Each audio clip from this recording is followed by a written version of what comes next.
Praise the lord. దేవునికి మహిమ కలుగునుగాక. మన ప్రభువును రక్షకుడైన యేసుక్రీస్తు వారి శ్రేష్టమైన నామాన మీ అందరికీ నా హృదయపూర్వకమైన వందనాలు, శుభములు మీకు చెల్లిస్తూ ఉన్నాను. ప్రియులారా, ఓ ప్రత్యేకమైన అంశమును మొదటి వీడియోలో మీకు తెలియపరచటమైనది. మనుషులు చనిపోతే ఎక్కడికి వెళ్తున్నారు, ఏమైపోతున్నారు, ఇటువంటి సంగతులను బతికుండగా మనం చాలా స్పష్టంగా నేర్చుకొని, మనకు ఒక దినం మరణ దినం ఉంది. ఆ మరణ దినాన మనం ఎక్కడికి వెళ్తున్నామో స్పష్టంగా తేట తెల్లగా మనం తెలుసుకుని ఉంటే చాలా మంచిది. ఈ విషయాలపై మనము కొన్ని వాక్యాల్లో ఈరోజు ఈ సెకండ్ వాల్యూమ్లో కొన్ని సత్యాలు మనం నేర్చుకుందాం. ప్రియులారా, ప్రసంగి గ్రంథం 7వ అధ్యాయం 2వ వాక్యంలో, మరణము అందరికీ వచ్చును గనుక బ్రతుకువారు దానిని మనసున పెట్టుదురు. మరణము అందరికీ వచ్చును. ఎంతటి వారైనా ఎలాంటి వారైనా మనం చనిపోవలసిందే అని గత వీడియోలో కూడా మనం తెలుసుకున్నాం. ప్రసంగి గ్రంథంలో 8వ అధ్యాయం 8వ వాక్యంలో, మరణ దినము ఎవరికి వశం కాదు. మరణ దినం ఎవరికి వశం కాదు అంటే దాన్ని తప్పించుకునే అవకాశం లేదు. కనుక మరణం తథ్యం.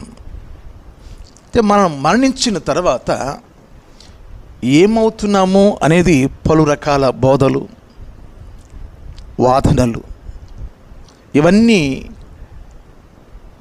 బయట మనకు వినిపిస్తున్నాయి, వినబడుచున్నాయి.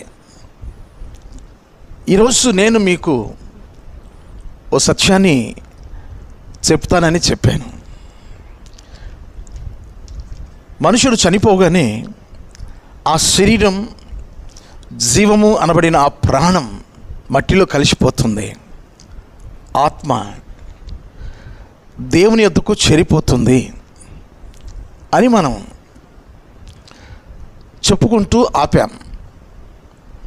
ఒకసారి ప్రసంగి గ్రంథం 12వ అధ్యాయం 7వ వాక్యంలో మనం చూచినప్పుడు, మొన్నైనది మరలా మంటికి అది చేరును, ఆత్మ దాన్ని దయచేసిన దేవుని యొద్దకు మరలా పోవును. ఆత్మ దాన్ని దయచేసిన దేవుని యొద్దకు మరలా పోవును. ప్రియులారా, ఆత్మ దేవుని దగ్గరికి వెళ్ళిపోతే పరదేశం ఎందుకు?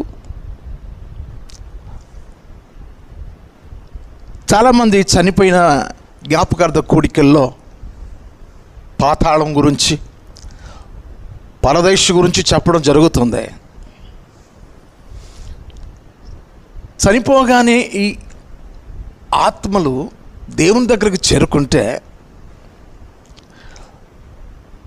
పరదేశంతో పనేముంది? యేసు ప్రభువారు ఈ లోకానికి రావలసిన పనేముంది? బాగా ఆలోచన చేయండి. చనిపోగానే ఆ ఆత్మ దేవుని దగ్గరికి వెళుతుంది అని లేఖనంలో మనం చూసాం. కానీ ఏ ఆత్మ కూడా పాత నిబంధనలో మరణించిన భక్తుల ఆత్మలు కానీ, కొత్త నిబంధనల భక్తుల ఆత్మలు కానీ దేవుని దగ్గరికి పోవును అని ఉంది కానీ పోలేదు. ఎలాగూ అని మీరు నన్ను అడిగితే, యోహాను సువార్త 3వ అధ్యాయం 13వ వాక్యంలో, పరలోకము నుండి దిగి వచ్చిన వాడే, అనగా పరలోకంలో ఉండు మనుష్య కుమారుడే తప్ప పరలోకమునకు ఎక్కిపోయిన వాడెవడును లేడు. దేవుడు పరలోకంలో ఉన్నాడు. యేసు ప్రభు చెప్పారు, పరలోక ప్రార్థన, పరలోకమంతున్న మా తండ్రి అంటే తండ్రి అయిన దేవుడు ఎక్కడుంటాడు? పరలోకంలో ఉంటాడు. పరలోకానికి ఎక్కిపోయిన వాడు మనిషి కుమారుడు తప్ప, అనగా యేసు ప్రభుల వారు తప్ప ఎవరు వెళ్ళలేదు.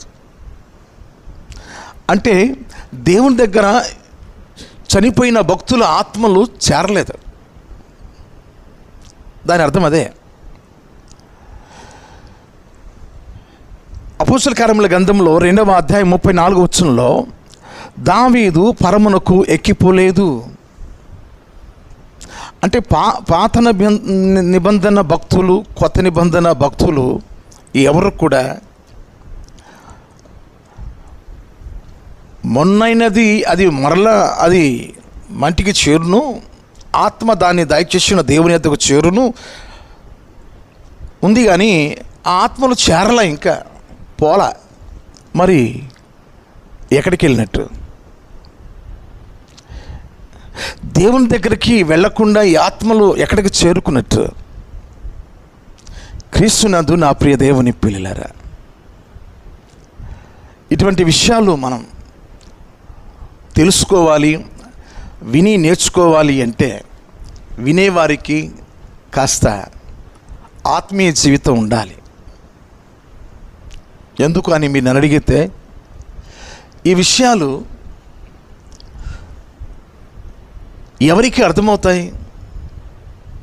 బైబిల్ చెప్తుంది. కీర్తన గ్రంథం 25వ కీర్తన 14వ వాక్యంలో, యెహోవా మర్మం ఆయన యందు భయభక్తులు గల వారికి తెలిసి ఉన్నది. దేవుని యందు భయభక్తులు కలిగి ఆరాధించి ప్రార్థించి ప్రభువు కొరకు విశ్వాసంలో జీవించు వారు మాత్రమే ఈ విషయాలను అంగీకరిస్తారు. కొరింథీయులకు రాసిన 2వ పత్రిక 14-15 వాక్యాలు చూస్తే, ప్రకృతి సంబంధి అయిన మనుష్యుడు దేవుని ఆత్మ విషయాలను అంగీకరింపడు, అవి అతనికి వెర్రితనంగాను ఉన్నవి, అవి ఆత్మానుభవము చేతనే వివేచింపదగును గనుక అతడు వాటిని గ్రహింపజాలడు. ఆత్మ సంబంధి అయిన వాడు అన్నిటినీ వివేచించును కానీ అతడెవని చేతనైనను వివేచింపబడడు. ప్రియులారా, ప్రకృతి సంబంధి అయిన మనుషులకు ఈ విషయాలు అర్థం కావు. ఆత్మ సంబంధి అయిన వాళ్ళు మాత్రమే అన్ని విషయాలను వివేచించి నిర్ణయానికి తీసుకొస్తారు తన జీవితాన్ని. ఈరోజు అందరికీ మరణము వస్తుంది, మరణ దినము ఎవరి వశంలో లేదు అన్నప్పుడు, మనం చనిపోయిన తర్వాత మన ఆత్మ దేవుని దగ్గరికి వెళ్ళకుండా ఎక్కడికి వెళుతున్నట్టు?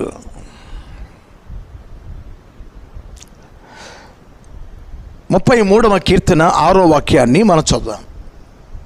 33వ కీర్తన 6వ వాక్యాన్ని నేను చదువుతున్నాను. యెహోవా వాక్కు చేత ఆకాశములు కలిగెను. యెహోవా వాక్కు చేత ఆకాశములు కలిగెను, ఆయన నోటి ఊపిరి చేత సర్వసమూహము కలిగెను. నా ప్రియమైన దేవుని పిల్లలారా, ఆకాశములు కలిగెను. ఎన్ని ఆకాశాలు ఉన్నాయి అది మీకు వివరిస్తాను. ఎన్ని ఆకాశాలు ఉన్నాయో వాటిని మనం వివరంగా తెలుసుకుందాం ప్రియులారా. ఒకటి, దేవుడున్న పరలోక పట్టణం, అది మహిమ ఆకాశం. దేవుడున్న స్థానం, దేవుడు నివసించే స్థానం, దేవుడు నిలిచి ఉన్న స్థలం, అది పరమ ఆకాశం. రెండవది, దేవదూతలు నివసించే మహిమ ఆకాశం. మూడవది, భక్తులు చనిపోయిన తర్వాత ఆ భక్తుల ఆత్మలు నివసించే మూడవ ఆకాశం, అనగా పరదైసు. అది కొరింథీయులకు రాసిన 2వ పత్రికలో 12వ అధ్యాయం 2వ వాక్యంలో మనం చూడవచ్చు. నాలుగవది మధ్యాకాశం. అవును, ఈ మధ్యాకాశాన్ని గురించి కొన్ని మాటలు మీకు చెప్పాలి ప్రియులారా. తెస్సలోనికీయులకు రాసిన మొదటి పత్రిక 3వ అధ్యాయం 12వ వాక్యంలో మన ప్రభు అయిన యేసు తన పరిశుద్ధులందరితో వచ్చినప్పుడు ఎక్కడికి వస్తున్నాడు? పరిశుద్ధులందరినీ ఆయన తీసుకొని వస్తున్నాడట. ఎక్కడికి? మధ్యాకాశానికి. తెస్సలోనికీయులకు రాసిన మొదటి పత్రిక 4వ అధ్యాయం 14వ వాక్యంలో యేసు మృతి పొంది తిరిగి లేచెనని మనము నమ్మిన యెడల అదే ప్రకారముగా యేసునందు నిద్రించిన వారిని దేవుడు ఆయనతో కూడా వెంటబెట్టుకుని వచ్చును. దేవుడు ఆయనతో కూడా వెంటబెట్టుకుని వచ్చును. పరిశుద్ధులను వెంటబెట్టుకొని వస్తున్నాడట. ఎక్కడి నుంచి? ప్రియ దేవుని పిల్లలారా, ఇది రహస్య రాకడ అంటారు. అంటే పరదేశంలో ఈ ఆత్మలు, భక్తుల ఆత్మలు, దేవుని విశ్వాసం ఉంచి జీవించి చనిపోయిన దేవుని పిల్లల ఆత్మలు పరదేశకు చేరుతాయి. అక్కడి నుంచి ఆ భక్తుల ఆత్మలు మహిమ దేహంతో మధ్యాకాశానికి వారు దిగి వస్తున్నట్టు మనం చూస్తూ ఉన్నాం. పరదేశంలో దేవుని పిల్లల ఆత్మలు అక్కడ విశ్రాంతి తీసుకుంటున్నట్టు మనం చూస్తాం. తెస్సలోనికీయులకు రాసిన మొదటి పత్రిక 4వ అధ్యాయం 17వ వాక్యంలో ఆ మీదట సజీవమై నిలిచి ఉండు మనం వారితో కూడా ఏకముగా ప్రభువును ఎదుర్కొనుటకు ఆకాశ మండలమునకు మేఘముల మీద కొనిపోబడదము కాగా మనము సదాకాలం ప్రభువుతో కూడా ఉందాం. ఇది రహస్య రాకడ. ఎవరికి తెలియదు. ఇది భర్త రక్షణ పొంది ఉంటే ఆ పడకలో ఉన్నప్పుడే ఆ భర్త ఎత్తబడతాడు. ట్రైన్లో, బస్సుల్లో, పొలాల్లో, ఆఫీసుల్లో, ఇళ్ళల్లో, పట్టణాల్లో ఏ కాలంలో దేవుడు ఆయన పిలిస్తే ఆత్మలు అలా మహిమ దేహాలు ధరించుకొని సజీవులుగా ఉన్న దేవుని పిల్లలు రెప్పపాటులో మహిమ దేహంతో వెళ్ళిపోతారు మధ్యాకాశానికి. ఎందుకు అంటే 7 సంవత్సరాల మధ్యాకాశంలో పరిశుద్ధులు అక్కడ ఉంటారు. ఇదే భూమి మీద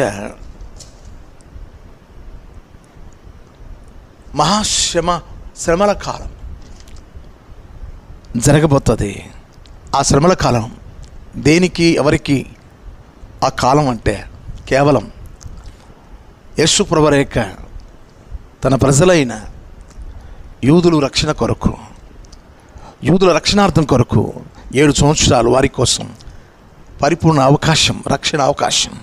1,44,000 మంది ఆ శ్రమ కాలంలో రక్షణ పొందడానికి దేవుడిచ్చిన తరుణం, అవకాశం. ఇశ్రాయేలు ఎవరిని ఆయన విడిచిపెట్టాడు, వారందరినీ ఆయన రక్షించుకుంటాడు. ఆకాశముల గురించి మీకు వివరిస్తూ వస్తున్నాను. 4వది మధ్యాకాశం. ఆ మధ్యాకాశాన్ని గురించి కొంత వివరణ ఇచ్చాను. తర్వాత నిగూఢమైన సత్యాలు మరలా తెలుసుకుందాం. నెక్స్ట్ తర్వాత అంతరిక్షం. అంతరిక్షము అంటే కనబడే సూర్యుడు, రాత్రికాలంలో చంద్ర నక్షత్రాదులు, అక్కడ నుండి మనకు పగటి కాలపు సూర్యుడు, రాత్రికాలంలో చంద్ర నక్షత్రాదులు మనకు కనబడుతుంది. దానిని అంతరిక్షము అంటారు. ఆ తర్వాత 6వది దురాత్మలు నివసించే వాయుమండలం అంటే ఆకాశం. దురాత్మలు నివసించే వాయుమండలం ఆకాశం. ఎఫెసీయులకు రాసిన పత్రిక 6వ అధ్యాయం 12వ వాక్యంలో దురాత్మలు నివసించే ఆకాశం. ఆ వాయుమండలంలో అవి తిరుగుతూ ఉంటాయి, వాటితో మనకు అవసరం లేదు. చివరిది 7వది భూతలము అని బైబిల్ చెప్తుంది. 104వ కీర్తన 30వ వాక్యంలో నీవు ఊపిరి విడవగా అవి సృష్టింపబడును, అట్లు నీవు భూతలమును నూతనపరుచుచున్నావు. భూతలం అంటే భూమి మీద మనం జీవిస్తున్న ఇది కూడా ఆకాశమే. కనుక ఈ 7 ఆకాశాలు దేవుడు నిర్మించుకున్నాడు. 33వ కీర్తన 6వ వాక్యంలో. అయితే మరణించిన దేవుని ఆత్మల సమూహం 3వ ఆకాశము అనబడిన పరదేశకు చేరుకున్నట్టు మనం చూస్తాం. పరదేశ గురించి ఇంకా మీకు వివరంగా అర్థమయ్యేటట్టు చెప్పాలని నేను ఆశిస్తున్నాను. లూకాసు సువార్త 23వ అధ్యాయంలో 42-43 వచనాలు మనం చదువుతున్నప్పుడు సిలువలో ఉన్న దొంగ ఆ ప్రభువారితో యేసుని రాజ్యంతో వచ్చినప్పుడు నన్ను జ్ఞాపకం చేసుకున్నప్పుడు ఆ ఆర్తధ్వని లేకపోతే ఆ మనవి చేసుకున్నప్పుడు ప్రభువు చెప్పిన మాట, నేడే నీవు నాతో కూడా పరదేశంలో ఉంటూ అన్నాడు. అంటే చనిపోయిన వారు, చనిపోయిన దేవుని భక్తులను ప్రభువు ఎక్కడికి తీసుకెళ్తున్నాడు, ఎక్కడికి తోడుకెళ్తున్నాడు అంటే పరదేశకు. పరదేశు అనేది భక్తులు విశ్రాంతి తీసుకునే స్థలము, అది ఒక మనోహరమైన స్థలము అని మనకు ఇందుని బట్టి మనకు అర్థమవుతుంది. మీకు అర్థమవడానికి ఈ మాట చూపిస్తున్నాను. 15వ కీర్తనలో 1వ వాక్యం, యెహోవా నీ గుడారములో అతిథిగా ఉండదగిన వాడు ఎవడు? నీ పరిశుద్ధ పర్వతం మీద నివసింపదగిన వాడు ఎవడు? యెహోవా నీ గుడారములో అతిథిగా ఉండదగిన వాడు ఎవడు? గుడారము అంటే ఇక్కడ ఆత్మీయ అర్థం పరదేశకు సూచనగా ఉంది. నీ పరిశుద్ధ పర్వతం మీద నివసింపదగిన వాడు ఎవడు అంటే ప్రభువుల వారు దేవాతి దేవుడు నివసించే సియోను పట్టణం, పరిశుద్ధ పర్వతం. కనుక ఈ పరిశుద్ధ పర్వతం మీద నివసింపక మునుపు, పరలోకానికి మనం వెళ్ళక మునుపు ఆ గుడారంలో అతిథిగా మనం నివసించడానికి పరదేశును ఏర్పాటు చేశాడు. అతిథులంగా ఆ పరదేశంలో మనం చేరుకుంటామని ఇక్కడ ఉన్న విషయం. ఎవరు చేరుకుంటారు ఈ గుడారంలో, ఈ పరదేశంలో అంటే 15వ కీర్తన 2వ వాక్యంలో, యథార్థమైన ప్రవర్తన కలిగి నీతిని అనుసరించుచు హృదయపూర్వకముగా నిజము పలుకువాడే. ప్రియులారా, ఎవరైతే యథార్థంగా ప్రవర్తిస్తారో, నీతిని అనుసరిస్తారో, హృదయపూర్వకంగా ఎవరు నిజం పలుకుతారో వారు మాత్రమే యెహోవా గుడారములో అతిథిగా, పరదేశు అనబడే ఆ అతిథిగా ఆ గుడారములోనికి చేరుకుంటారు. మంచిది ప్రియులారా. లూకాసు వార్తలో 16వ అధ్యాయం 19 నుండి 31 వచనాల్లో మనం చూస్తాం. అక్కడ దరిద్రుడైన లాజరు, ధనవంతుడు, వీరిద్దరూ చనిపోయినట్టు, చనిపోయిన లాజరు నెమ్మది పొందు స్థలానికి చేరుకున్నట్టు, అనగా 16వ కీర్తన 6వ వాక్యంలో మనోహరమైన స్థలానికి చేరుకున్నట్టు మనం చూస్తాం.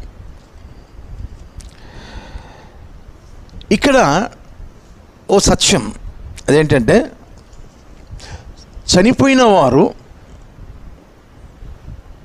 విశ్రాంతిలో ఉంటారు, అంటే నిద్రిస్తారు కదా. ప్రకటన గ్రంథం 14వ అధ్యాయం 13వ వాక్యంలో, అంతటా ఇప్పటి నుండి ప్రభువునందు మృతినందు మృతులు ధన్యులమని పరలోకము నుండి ఒక స్వరము చెప్పగా వింటిని. నిజమే, వారు తమ ప్రయాసములు మాని విశ్రాంతి పొందుదురు, వారి క్రియలు వారి వెంట పోవునని ఆత్మ చెప్పుచున్నాడు. విశ్రాంతి పొందుదురు అంటే వారు నిద్రిస్తున్నారు. భక్తుల ఆత్మలు నిద్రిస్తున్నాయి, విశ్రాంతిలో ఉన్నాయి పరదేశంలో. అయితే ఈ యొక్క లూకాసు సువార్తలో చెప్పబడిన ఆ 16వ అధ్యాయం 19 నుండి 31 వచనాల్లో ఉన్న ఆ దరిద్రుడైన లాజరు గురించి, ధనవంతుని గురించి అది ఉపమాన అలంకారము అని చాలామంది వాదనలు పెడుతున్నారు. కానీ వాస్తవంగా అది మోషే కాలంలో జరిగిన వృత్తాంతం, చరిత్ర. అలాగైతే అబ్రహాం గారు విశ్రాంతిలో ఉండాలి కదా, ఆయన ఎందుకు మాట్లాడుతున్నాడు? సమస్త ప్రయాసములు మాని వారు విశ్రాంతిలో ఉన్నారు కదా. అక్కడ అబ్రహాం గారు ధనవంతులతో మాట్లాడొచ్చినట్టు ఉంది. అందుకనే ఇది ఉపమాన అలంకారము అని చాలామంది వాదిస్తూ ఉంటారు. ప్రియ దేవుని పిల్లలారా, కొన్ని సంగతులు మనం నేర్చుకుంటే చాలా మంచిది. అనగా చెప్పేవారు ఉన్నప్పుడు విషయాలను మనం స్పష్టంగా నేర్చుకుంటే చాలా మంచిది. ప్రియులారా, దేవుని మనస్సు గురించి మనము సరిగా అర్థం చేసుకోవాలి. దేవుని గురించి సరిగా అర్థం చేసుకోకపోతే ఈ విషయాలు మనకు సరిగా అర్థం కావు. మీకు ఒక వచనం చూపిస్తాను. యోబు గ్రంథం 23వ అధ్యాయం 13వ వాక్యంలో, అయితే ఆయన ఏక మనస్సు గలవాడు, ఆయనను మార్చగలవాడు ఎవడు? ఆయన తనకిష్టమైనది ఏదో అదే చేయను. ఆయన తనకిష్టమైనది ఏదో అదే చేయను. ఇక్కడ అబ్రహాం గారు దేవుడే మాట్లాడించుకుంటున్నాడు.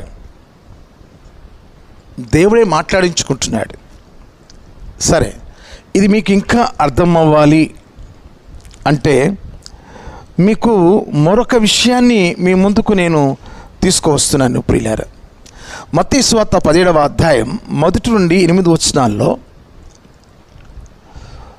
శిష్యులను తీసుకెళ్ళాడు, 3 శిష్యులను తీసుకెళ్ళాడు. అది రూపాంతర కొండ అంటారు. అక్కడికి వెళ్ళగానే ఆయన ముఖం సూర్యుని వలె ప్రకాశించింది. ఆయన వస్త్రములు తెల్లగా దగదగ మెరుస్తున్నాయి. వెంటనే మోషేయు,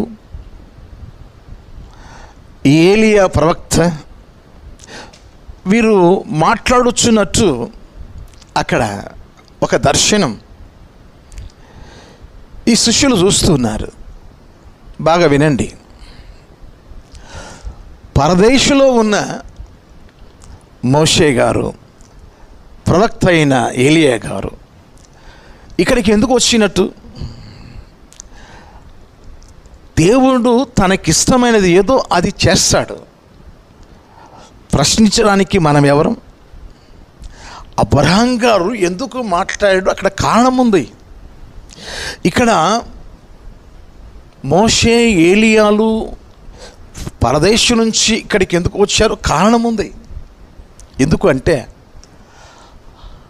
మత్తయి సువార్త 16వ అధ్యాయం 18వ వాక్యం నుంచి మనం చదివినప్పుడు, పేతురు నువ్వు బండవు, నీ మీద సంఘం, ఆ బండ మీద సంఘమును నేను కట్టబోచున్నా.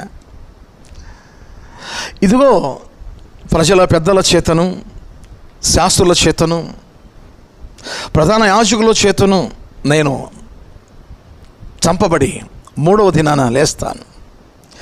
ఈ మాటలు చెప్పుచున్నప్పుడు అది దూరమగునుగాక, ఆ మరణం నీకు రాకుండానుగాక అని పేతురు గారు అన్నప్పుడు, సాతానా అని గద్దించాడు. నా ప్రియమైన దేవుని పిల్లరా, దానికి ఈ రూపాంతర కొండకున్న సంబంధం ఏమిటి అంటే, ఒక మహత్తరమైన శక్తివంతమైన ఈ యొక్క సంఘాన్ని దేవుడు కట్టుకోవడానికి వారిని ముందు స్థిరపరచాలి అంటే, సంఘానికి వీడు ఆధిపత్యం వహించాలి అంటే, మోషే వంటి సాత్వికుడు, మోషే వంటి నమ్మకస్తుడు కావాలి. రోషము కలిగిన ప్రవక్త అయిన ఏలియా వంటి ఆత్మ కలిగిన వారు కావాలి. అందుకోసం ఈ యొక్క దర్శనం వెంటనే ఒక మహిమతో కూడిన ఒక మేఘం అడ్డొచ్చి, వారు శిష్యులు చూస్తూ ఉన్నప్పుడు ఆ మహిమ మేఘములోంచి ఒక స్వరం, ఈయన నా ప్రియ కుమారుడు, ఇతనెందు నేను ఆనందిస్తున్నాను, ఈయన మాట వినుడి, ఈయన మాట మీరు వినుడి. అవును, ఆ మాట వినగానే వారు దుఃఖక్రాంతులై భయపడిపోయారు. మెల్లగా యేసుప్రభు వారు చేయి వేసి, లేండి, భయపడవద్దు, మనం పోదామని అక్కడి నుంచి వెళుతున్నప్పుడు ఈ దర్శనం ఎవరికి చెప్పొద్దు.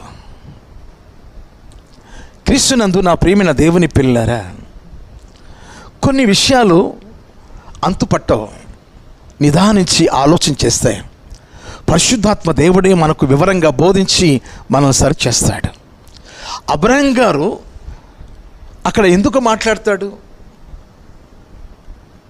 కాబట్టి అది ఉపమానము అని చాలామంది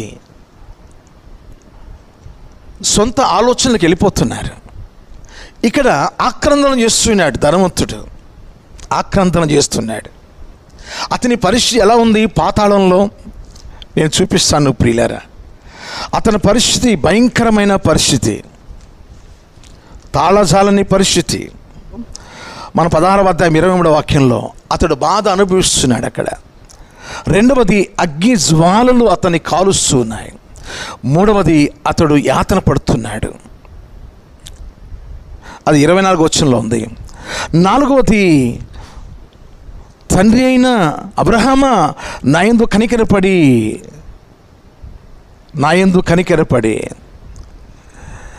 నీళ్ళల్లో ముంచి నా నాలుకను చలాచుటకు లాజరును పంపము. చూశారా? అంటే అల్లాడిపోతున్నాడు. ఆ నాలుక పెరసగట్టి వెనకకి లాగుతుంది. దాహం దాహం దప్పికని అరుస్తుంది. ఇక్కడ అవయాలు ఉన్నట్టు మనకు కనబడుతుంది ప్రియులారా. ఐదవది, పరదేశుకు పాతాళానికి మధ్య అగాధం అక్కడ కనబడుతుంది. ఆ తర్వాత ఆరవది, ఆ యొక్క ధనవంతుడు జ్ఞాపకం చేసుకుంటున్నాడు, తన 5 అన్నదమ్ములను జ్ఞాపకం చేసుకుంటున్నాడు. తర్వాత 7వది, అతడు వేదనకరమైన స్థలంలో ఉన్నాడు. మీకు ఒక సంగతి, పాతాళంలో అతడు అంత యాతన పడుచున్నప్పుడు మంటికి మంటి శరీరం అయిపోయింది, ప్రాణము మట్టిలో కలిసిపోయింది. అయితే ఇతడు అలమటిస్తున్నాడు కదా. మరి అక్కడ ఏ ఆత్మ పాపం చేసిన వారికి, పాతాళంలో పాపం చేసిన వారు పట్టుబడతారు, వారికి ఎటువంటి శరీరం ఉంటుంది? అంత యాతన పడడానికి, బాధ అనుభవించడానికి, దాహమని ఆ నాలుక అక్కడ ఎందుకు ఉంటుంది? వారికి ఎటువంటి శరీరం ఉంటుంది? వారు ఏ స్థితిలో ఉన్నారు? వారి యొక్క పరిస్థితులు ఇప్పుడు చెప్పడానికి ఈ వీడియో చాలదు ప్రియులారా.